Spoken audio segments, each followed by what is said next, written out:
اللہم صلی علی محمد و آل محمد۔ شروع کرتا ہوں اللہ کے ببرکت نام سے جو دلوں کے بھید خوب جانتا ہے۔ محترم ناظرین گرامی، السلام علیکم ورحمۃ اللہ وبرکاتہ۔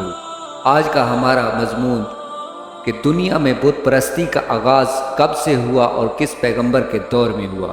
جناب سامعین، جب حضرت نوح علیہ السلام نے اپنی قوم کو دعوت دی کہ اللہ تعالیٰ کی سوا کوئی معبود نہیں ہے، تو اس کی قوم نے ان کی دی ہوئی دعوت کو جھٹلایا اور مذاق کیا، جس کے بارے میں قرآن مجید کی آیت ہے جس کا ترجمہ ہے، اور کہنے لگے کہ اپنے معبودوں کو ہرگز نہ چھوڑنا، اور ود اور سواع اور یاغوث اور یعوق اور نصر کو بھی کبھی ترک نہ کرنا۔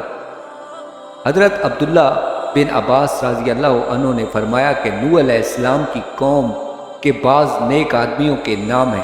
جب وہ فوت ہو گئے تو شیطان نے ان کے دل میں وسوسہ ڈالا کہ جہاں وہ حضرات بیٹھا کرتے تھے وہاں بت بنا کر رکھ دو، اور ان کے وہی نام رکھ دو جو ان بزرگوں کے تھے۔ انہوں نے ایسا ہی کیا۔ اس وقت بتوں کی پوجا نہیں ہوا کرتی تھی۔ جب وہ لوگ فوت ہو گئے اور علم مٹ گیا تب ان کی پوجا ہونے لگی۔ حضرت عبداللہ بن عباس رضی اللہ عنہ نے فرمایا کہ نوح علیہ السلام کی قوم کی یہی بت بعد میں عرب میں پوجے گئے۔ امام ابن جریر رحمۃ اللہ علیہ نے اپنی تفسیر میں محمد بن قیس رحمۃ اللہ علیہ سے روایت کی ہے۔ انہوں نے فرمایا ہے کہ یہ حضرات آدم علیہ السلام اور نوح علیہ السلام کے درمیان کے زمانے کے اولیاء کرام تھے، اور ان کے کچھ پیروکار بھی تھے جو ان کے طریقہ پر چلتے تھے۔ جب وہ لوگ فوت ہو گئے تو ان کے عقیدت مند اور پیروکاروں نے کہا کہ اگر ہم ان کی تصویریں بنا لیں تو ان کی یاد کی وجہ سے ہمیں عبادت کا شوق زیادہ ہوگا۔ چنانچہ انہوں نے ان کی تصویریں بنائیں۔ جب یہ تصویریں بنانے والے افراد فوت ہو گئے اور ان کی جگہ دوسرے لوگ آ گئے تو ابلیس شیطان نے ان کے دلوں میں وسوسہ ڈالا کہ تمہارے باپ دادا ان اولیاء کرام کی عبادت کیا کرتے تھے اور انہی کی وجہ سے انہیں بارش ملتی تھی۔ چنانچہ ان لوگوں نے ان کی عبادت شروع کر دی۔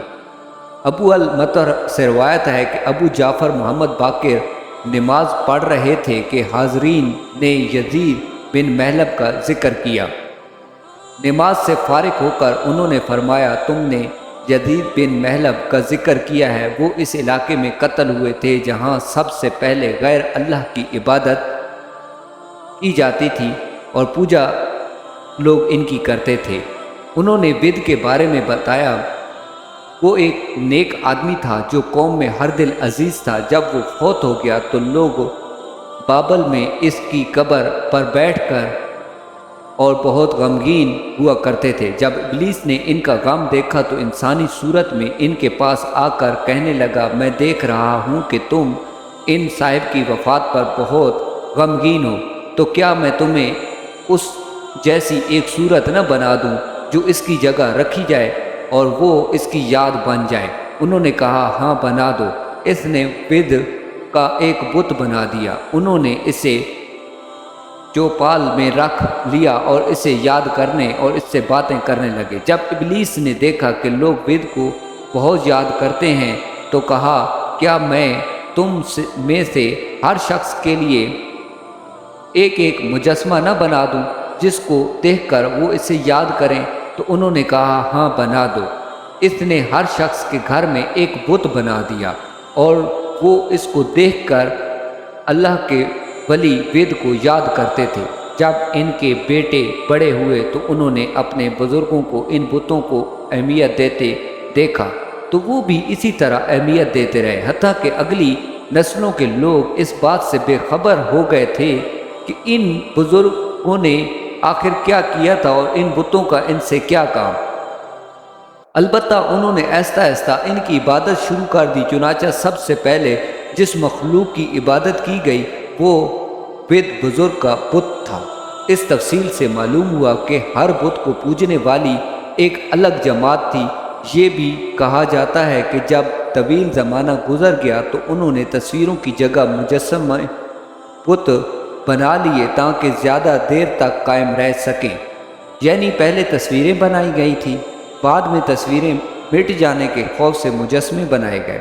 بعد میں ان کی عبادت ہونے لگی اور ان کی عبادت کے بہت سے طریقے تھے جن کا ذکر ہم آگے مزید ویڈیوز میں اور اپنی تفسیر میں کریں گے۔ حضرت ام سلمہ اور ام حبیبہ رضی اللہ عنہا نے حبشہ میں جوگر جادو دیکھا۔ اس کا ذکر رسول اللہ صلی اللہ علیہ وآلہ وسلم سے کیا۔ ان کا نام ماریہ تھا۔ انہوں نے اس کی خوبصورتی کا ذکر کیا اور اس میں جو تصویریں تھیں ان کا ذکر کیا، تو رسول اللہ صلی اللہ علیہ وآلہ وسلم نے فرمایا کہ ان لوگوں میں جب کوئی نیک آدمی فوت ہو جاتا تھا تو ان کی قبر پر مسجد عبادت گاہ تعمیر کرتے تھے اور اس میں یہ تصویریں بناتے تھے۔ اللہ کے ہاں یہ لوگ مخلوقات میں بدترین لوگ تھے۔ جناب سامعین، اس واقعے سے ہمیں پتہ چلتا ہے اور یہ واقعہ میں نے قصص الانبیاء کی کتاب جس کے مصنف حافظ امام عماد الدین ابو الفدا ابن کثیر رحمۃ اللہ علیہ ہیں ان سے بیان کی ہے۔ تو جناب ناظرین گرامی، اس سے ہمیں پتہ چلا کہ بت پرستی کی ابتدا کب سے ہوئی۔ بت پرستی کی ابتدا کے بعد حضرت نوح علیہ السلام کو اللہ تعالیٰ نے رسول بنا کر اس قوم کو ہدایت دینے کے لیے بھیجا تھا، جس کا ذکر ہم آنے والی نیکسٹ ویڈیو میں کریں گے۔ تو جناب سامعین، آج کی ہمارا جو قصہ تھا وہ یہاں پہ اختتام پذیر ہوتا ہے اور ہم آنے والی نیکسٹ ویڈیو تک آپ سے اجازت چاہتے ہیں۔ اللہ حافظ۔